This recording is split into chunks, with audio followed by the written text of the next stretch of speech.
Hey YouTube, thought I'd just show you this fire I made a few years ago. Little vertical boiler, low pressure, you know, because you can't keep pressure. You counter that, coming out the copper pipe is, of course, smoke, and then it's running on charcoal, but there is a bit of, you know, generates a good amount of steam. It's been running about 10 minutes and water's really boiling. That's a mason jar, I think. Well, Grandad told me it was when he gave it me. Got a little fan here to power supply, so I can vary it how much speed it's running at. It's a cracking little fire there. Had it going a few times.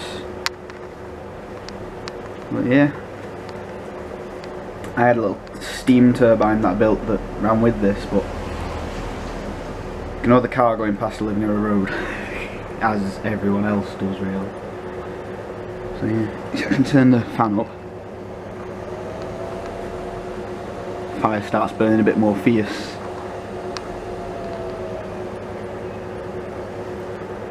Yeah. So this shows just how simple it is to build a boiler to make steam. Two old tin cans, because this one's like an ash pan. If you're running it on anything like charcoal that produces ash, falls down in the bottom there. I can scrape it out. That also allows me to blow more air in underneath.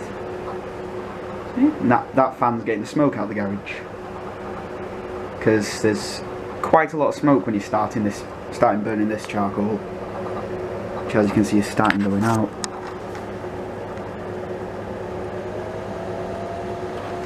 So I need to fuel it up a bit more. Anyway, see ya.